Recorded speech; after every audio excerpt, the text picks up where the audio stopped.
Good morning, everybody. Um, Happy Monday. This video is part 2 of the first day of class. I posted the syllabus video on Friday, partly as a test of recording and posting via this application, Panopto. And normally on the first day of class, I would cover the syllabus and also the first kind of introductory chapter in the Callister text. And so this video is going to be that second portion where I covered the first introductory material. So I hope that that the video hosting and playing and format and all is good, is acceptable. If there are issues that you guys are having, I saw there was one comment about asking if they're able to be downloaded for offline viewing. I don't know the answer to that. If any of you guys figure out if that's possible or how to do it, please post a comment in the Microsoft Teams so that everybody else can do that also if they would like. If I figure that out, I'll be sure to post it as well. And also any other administrative issues that you would normally have asked a question about during class, please just use the Microsoft Teams kind of discussion thread as that place to ask those questions, and I'll be sure to check that frequently and reply. But like I said, the goal here is to cover that Chapter 1 material in Callister, and so I hope that if you guys haven't had a delivery of a paper text yet that you've been able to find, perhaps something online, a PDF or some version, if you have trouble with that, you can reach out to me individually. But with that being said, I'm going to go ahead and share the PDF, the screen of the PDF, with you, and switch to a picture-in-picture. And we'll work through this material, and that'll be the end of our first day's class. So the first chapter in Callister is an introduction, and I'm going to pull out some of the points that I think are most pertinent to cover here in 15 or 20 minutes, something like that. And so, right, material science, I think, well, maybe I'm a bit biased, right? But I think that it's a pretty underappreciated discipline, right? And I think an important point in making that claim, right, is that if you look back through history, right, they name the eras in history, right, after the material advances that civilization was able to achieve, right? If you look back in antiquity, right, the ages of civilization are called the Stone Age, right, when they had stone tools, and then when they developed the ability to make bronze, right, then it was a new age, right, and you got all of these new capabilities, weapons, right, empires were forged and destroyed, right, based upon the advances made in materials and the weaponry, you know, advancing on, continuing from the Bronze Age into the Iron Age. And so the materials and the material advances that these civilizations were able to achieve, right, were hugely important in the kind of empires and civilizations that they were able to build. And that continues on into modern times. If you look back in the last couple of hundred years, right, we had this period of industrialization. Well, none of that would have happened without the development of steel. Right? And then you go on, the 20th century is just example after example of how material advances totally kind of remake the industrial landscape. You know, in the 30s and 40s and then up until today, right, aerospace has been advanced and enabled by new grades of aluminum, titanium, high-strength steel, and most recently carbon fiber composites, right? And if you switch to semiconductor materials, which we'll be covering again in the second half of this class, right? Those materials were absolutely essential to our modern-day computers, right? Before semiconductor materials, right? Computers were made with vacuum tubes. They had very little capability, and they were huge, monstrous machines. And then also plastics, right? So today, plastics are ubiquitous, and they allow our modern society to function, right? So without these materials, right, society would look totally different. Okay, and so kind of building on this theme of this historical look here, right? If you go, if you get rid of all of the human ingenuity and research and development, right? We would still have materials. We would just be limited to natural materials, right? Stone, wood, clay, animal products, skin, bone, sort of thing. And even those materials are subject to improvements, right?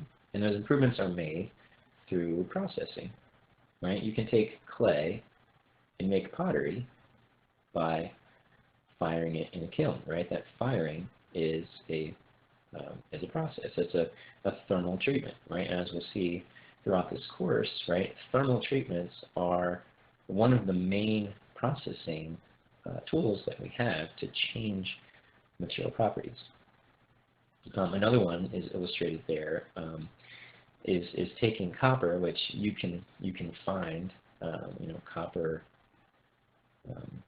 in the ground, and they did, in antiquity.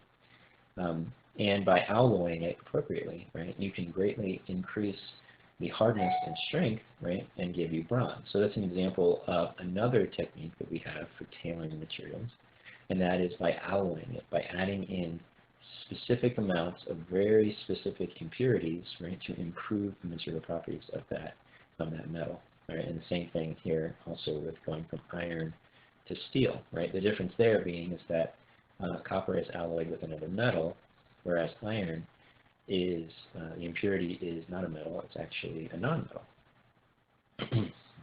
Okay, so processing is very important to get the materials properties that we want. But how do we figure out the proper processing steps, right? Well, in the past, right, they were pretty much solely dependent on generations and generations of blacksmiths and artisans to stumble upon the right processing steps through sheer trial and error, right? And that's oftentimes how things are done today, right? They don't call it a discovery for nothing, right? We try things, we see what happens. That's kind of the scientific method.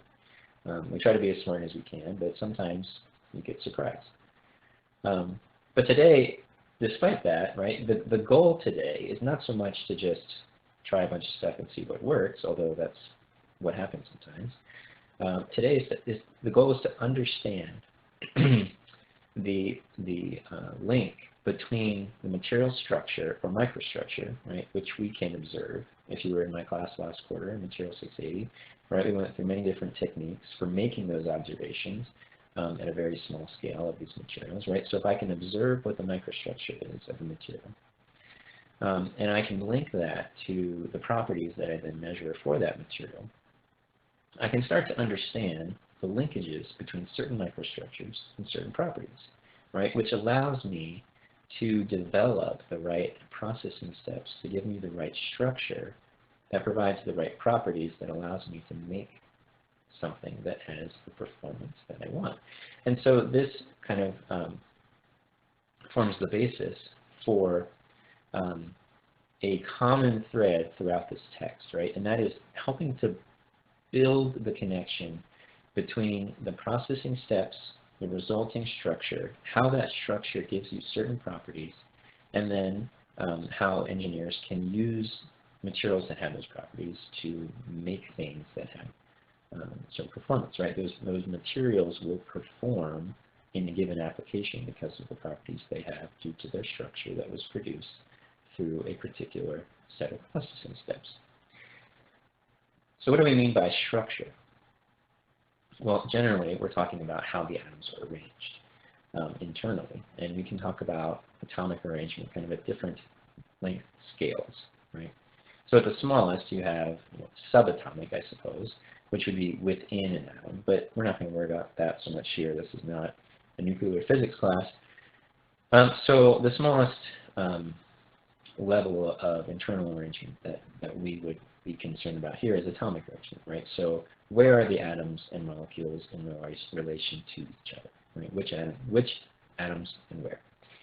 And then if you kind of go up one level, you go from the atomic level to the microscopic level.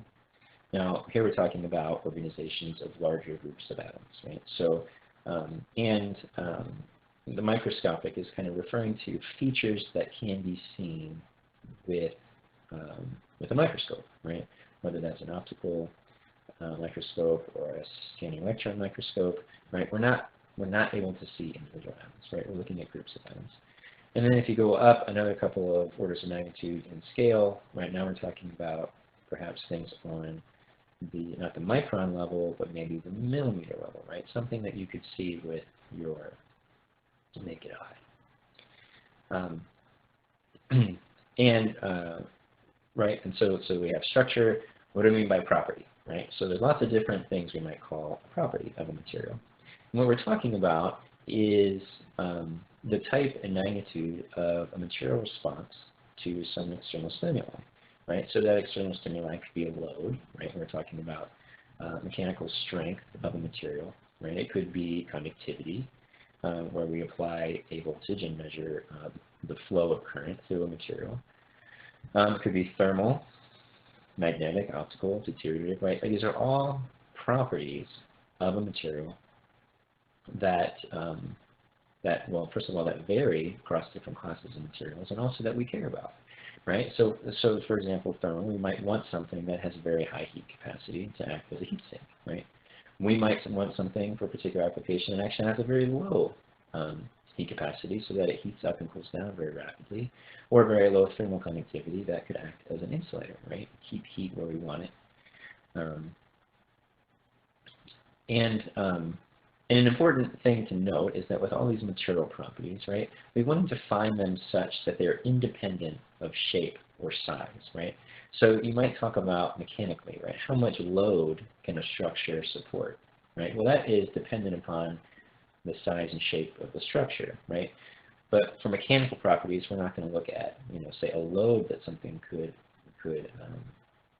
support, right? We'd be more interested in what the elastic modulus is, right? Say, how much does it deform under a certain load, right? And so we're going to try to remove that size or shape dependence wherever possible. Okay, so processing. What do we mean by that? All right, we're talking about the conditions, right? The temperature and the time under which that temperature is applied, right? That allows a particular microstructure to develop, right? And so, we might have a very lengthy processing recipe for a particular material where we have lots of different steps at very precise times and temperatures, perhaps.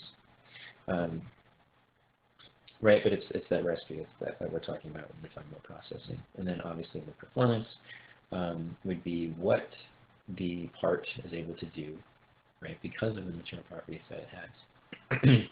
And so this processing structure properties performance link is central theme of this textbook, right?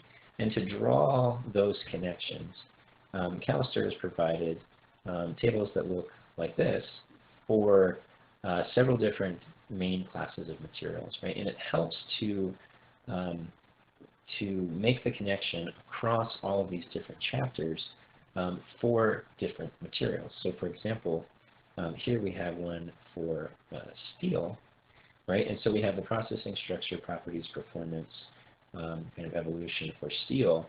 And when we look at processing, right, we're talking about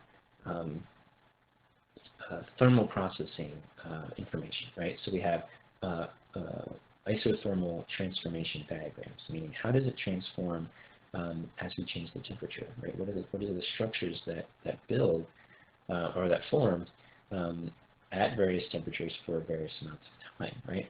And what we're talking about there is the ability for the material to crystallize or recrystallize, right? For atoms to diffuse, right? And so we have these topics that are related to a particular processing for steel, right? And then it produces a certain microstructure, right? So we talk about that in Chapter 3 when we talk about crystal structures. Later on in Chapter 9, we're looking at phase diagrams, and then also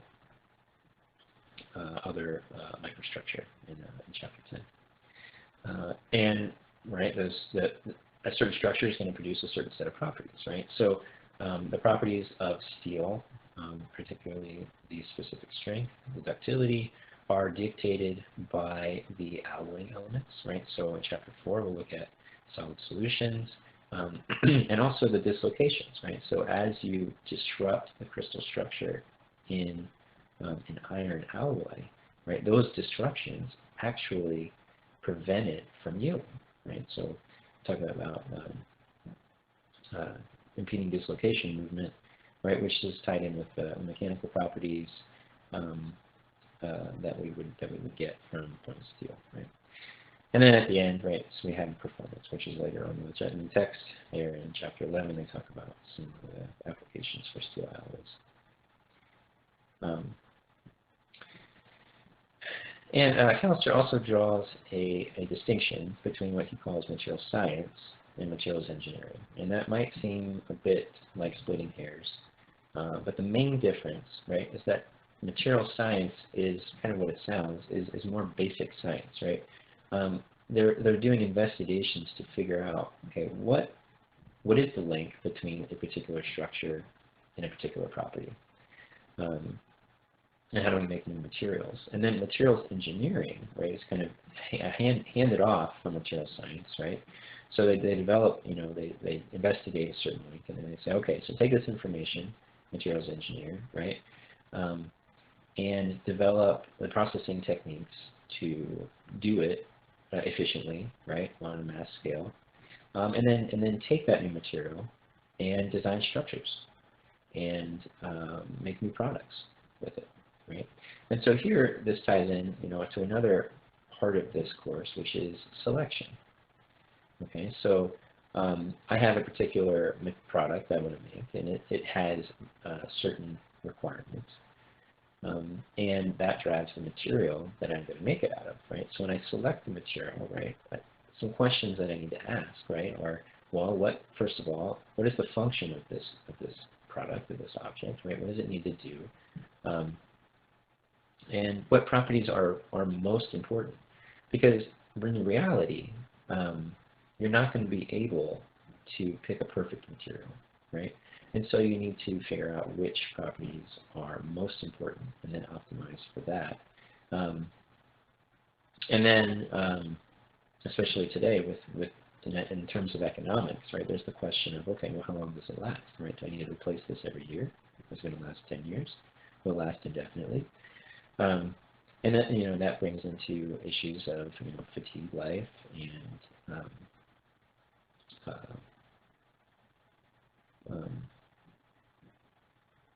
cracking, right? And then also how much can it cost, right? We might have this wonderful material that is prohibitively expensive, right? And so then your customer base shrinks. And, to go back to what I was, the first point I made about materials revolutionizing societies, right? This cost part is one of the main things that allows that to happen, right? And because until a material can be made cost effectively, right, it's nothing more than a curiosity, right? I think of an example, I said aluminum alloys allowed the development of the aerospace industry. But aluminum was able to be refined, 100, 200 years before that. It was just so difficult and so expensive to do so that, Napoleon had like an aluminum spoon or something, right? But that was it. And so this idea of material selection is going to be covered in this course in a short little set of lectures that I'm going to put in between the two texts that we'll be covering.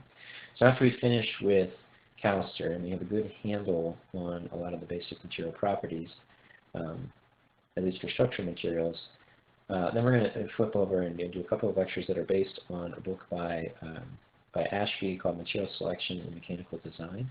And he outlines a process for selecting a given material, right? And we will insert a little bit more rigor into figuring out which material is best, especially given certain size or shape of an object. And so hopefully that is helpful to you. And so for the remainder of this lecture, we're going to just kind of do an overview of the various classes of materials that we'll be covering in this course, and an introduction to some of the more relevant material properties.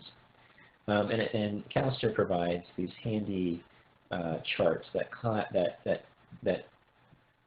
display the classes of materials relative to one another with regards to various properties, right? And then on the left-hand side, we'll have sort of the characteristics of classes of materials themselves, right? So we kind of have by property and then by class of material. And so maybe I'll go down the left-hand side of the column and then come back and then touch on some of these charts. So the first class of materials here is metals, right? So when we're talking about metals, right, we're focused on sort of the center of the periodic table, right, where we have very, chemically, in a lot of cases, similar metals that have just a difference in the number of sort of inner shell D or F shell electrons. And so they are easily alloyed with each other in many cases because their size and shape and valence and electronegativity is very similar.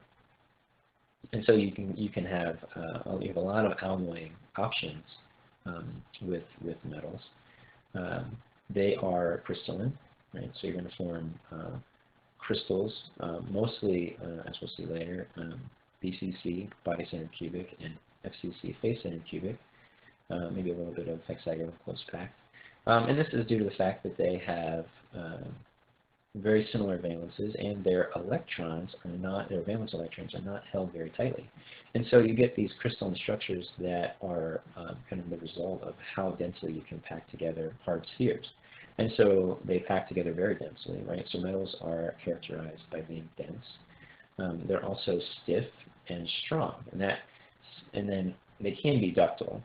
And so this idea of this strength and ductility, especially in metals, is very much a trade-off. Because as we'll see, the same mechanism that allows them to be strong, meaning the resistance to these atoms moving with regards to one another and yielding the material, is the same mechanism that allows it to be ductile, right? So the more that I impede the atoms from moving relative to one another, the stronger I make it, but also the less ductile I make it, right? And so metals are very tunable, right? Depending on how you process and how you build the microstructure, right? You can have a widely varying range of ductility or stiffness. And those valence electrons that are freed, right, also enable the metal to be very conductive and reflective. Right? The conductivity comes from those free electrons becoming the charge carriers and moving through the material very easily. And they're reflective because those free electrons are able to respond to incoming electromagnetic radiation and re-radiate it back out of the material. And there are certain metals, right, iron, cobalt, and nickel, that are magnetic. The only three elements that are magnetic. So, and then if you go down to ceramics, right, ceramics are, in a lot of ways, kind of the anti-metal. In this case, we have an ionic bond.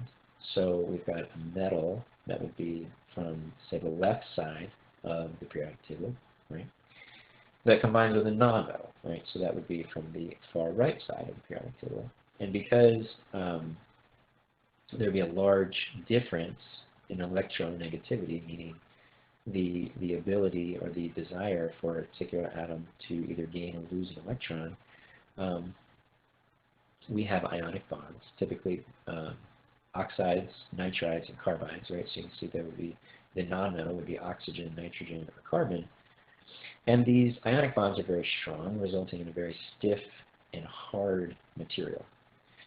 But because of the ionic bonds, right, they're very directional, and the atoms are not able to easily slide with regards to one another and form a new stable crystal structure. And so they're very brittle, right? The electrons are also locked in those ionic bonds, meaning that they're not free to move, which makes ceramics not conductive, but instead insulating, right? Very insulating. Very few free charge carriers in the ceramic material.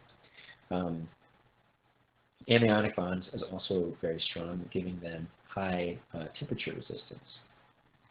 And like I said, anti-metal, they're also generally transparent because those electrons cannot respond easily to the incoming electromagnetic radiation, right, those oscillating electric fields. Okay, so we had metals, which were the middle of the periodic table. We had ceramics, which is a nonmetal and a metal. And then we have polymers. And this is a class of material that is made up exclusively of nonmetals, right? So we're talking about organic atoms. Carbon, hydrogen, oxygen, nitrogen, silicon. And in polymers, rather than having, tightly packed hard sphere model type crystalline structures like metals or ionic bonds in a repeating pattern like ceramic materials, here we have long chains of carbon generally. And so I like to think about this as sort of a plate of spaghetti, where you've got all these long chains of carbon that are woven in amongst themselves into a tight mass. The chains might lie next to each other in a kind of an orderly pattern, giving it a degree of crystallinity. But because you have these long chains that are kind of woven together, polymers are low density, and they're also flexible, right? So these chains can slide with respect to one another, especially as temperature is increased. But polymers are not typically thought of as being a strong class of materials because the intermolecular bonds, right, between these long polymer chains are not particularly strong, right? As we'll review later, those are mostly van der Waals interactions, which are among the weaker of our intermolecular forces, as opposed to ionic bonding of ceramic materials, or metallic bonding in metal materials. But polymers but the intramolecular bond, meaning between atoms in a particular carbon chain, right, are relatively strong. They're covalent bonds, which enable polymers to be chemically inert, right? They have strong bonds that are not easily broken apart by a reactive substance. And those electrons are held in those covalent bonds very tightly, which gives them low thermal and electrical conductivity. Okay, so our last kind of main category of materials here is, at least structural materials, right, are composites. And what we mean by composites are the combination of two different classes of materials that gives a material that has better properties than any one of those materials on its own. And generally what we're talking about here, at least most commonly, is some sort of a fiber or a particle that is dispersed in another material. An example might be a glass fiber or carbon fiber dispersed in a polymer epoxy matrix. And so the fibers give it stiffness and strength, and the polymer holds the fibers in place and help to give the part its shape, also transferring load from fiber to fiber.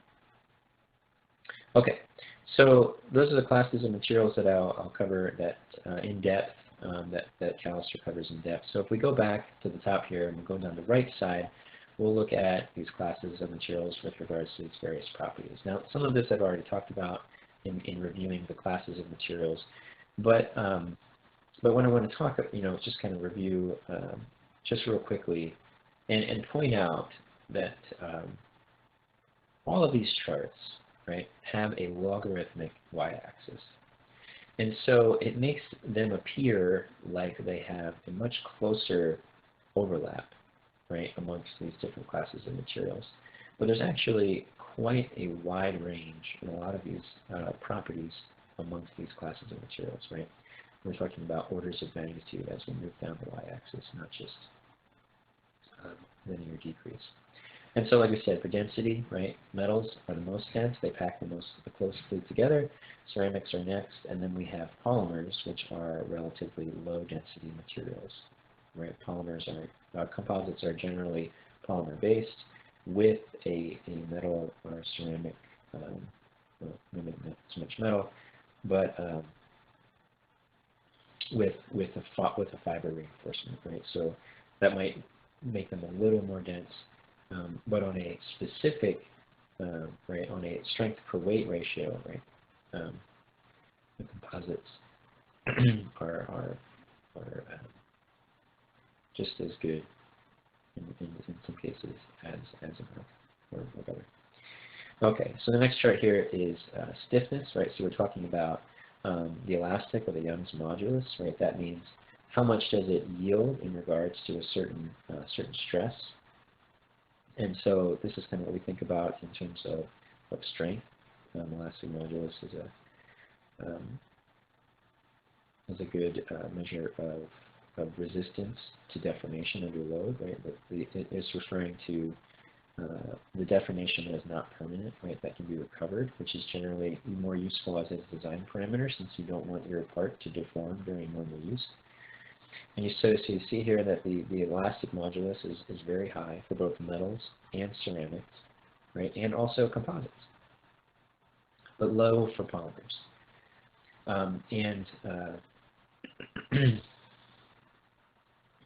And moving on, so we had stiffness, that's elastic modulus, and then here we have strength.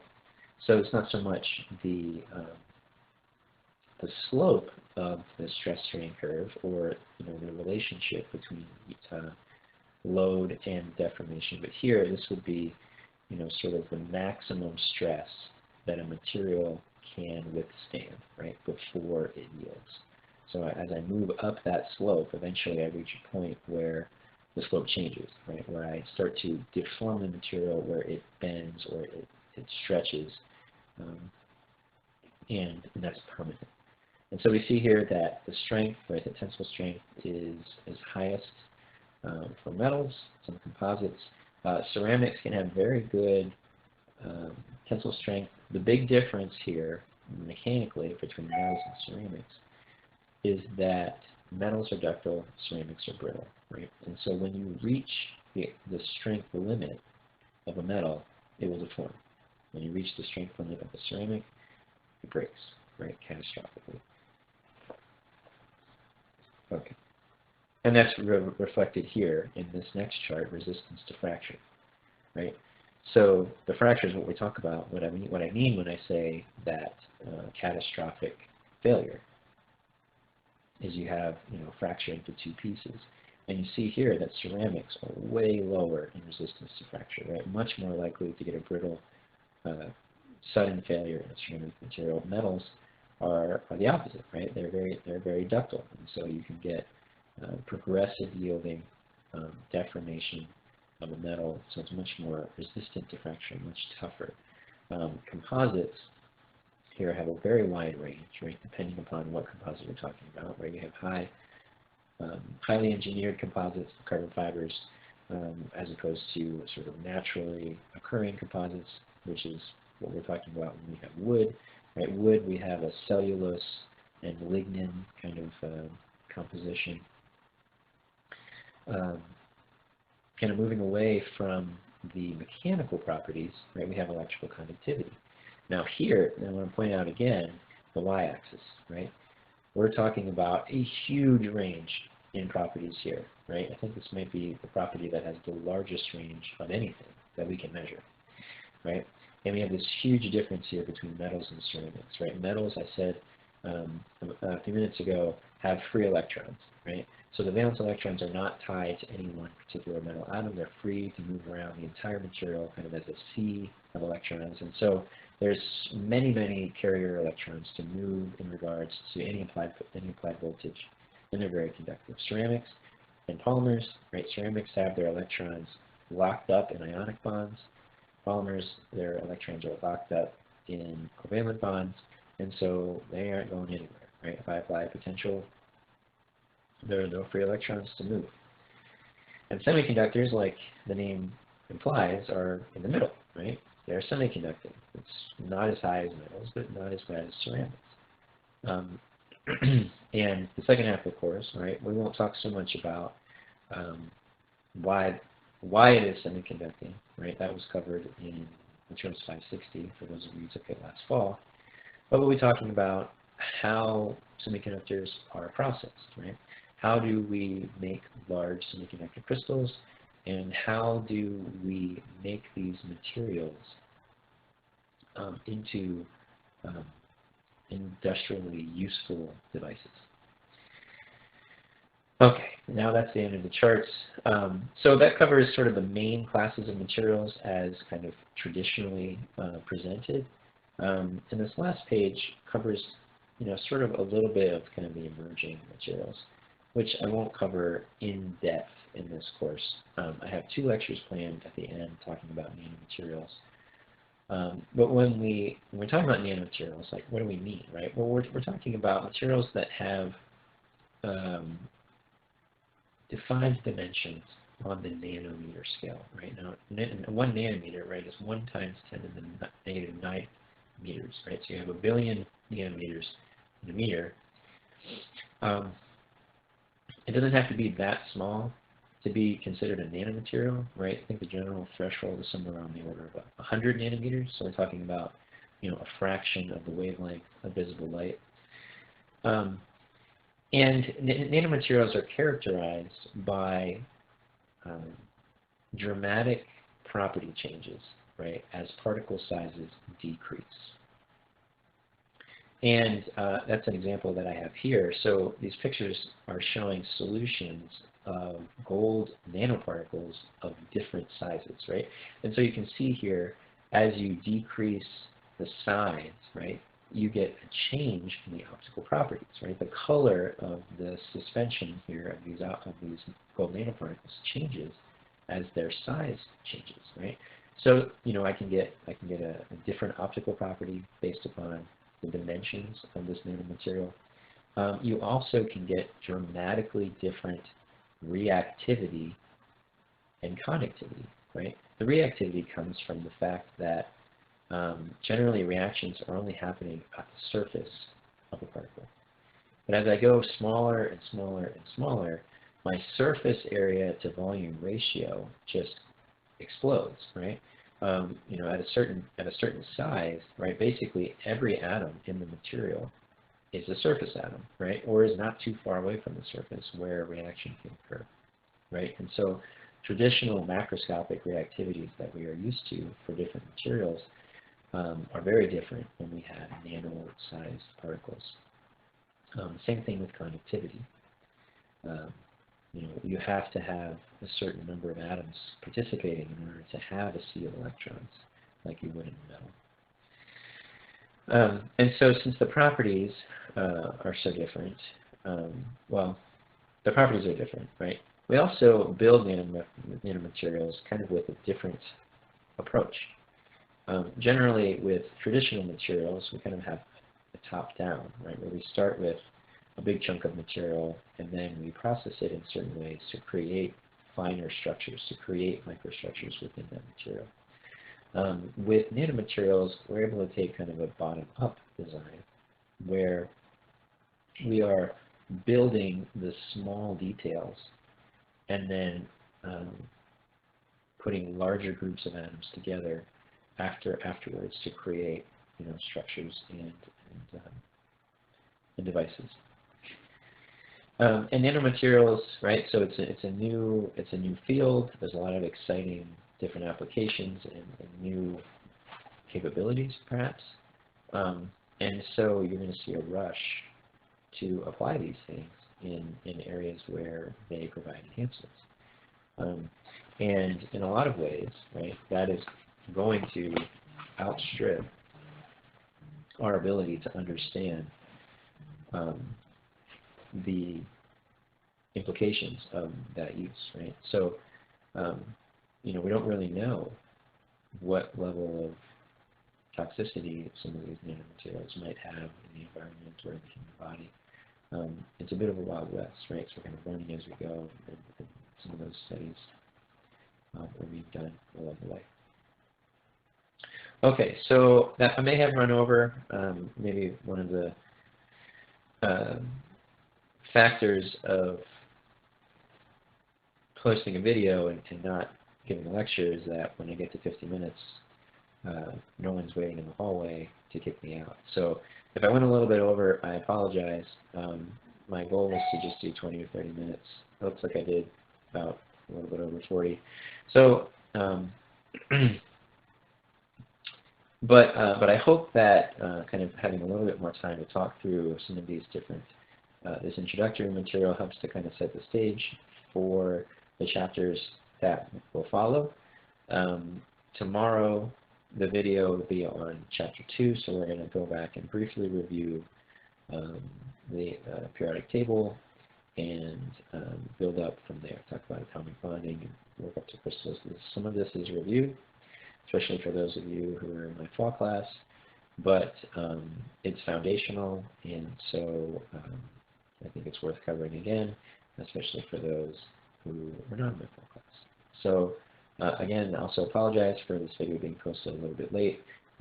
My goal for the future is to have the video for the day ready to go first thing in the morning. So I'll get this posted as soon as possible, and I will see you guys tomorrow. Oh, if you have any questions, post them in the Microsoft Teams, and I'll get them answered as soon as I can.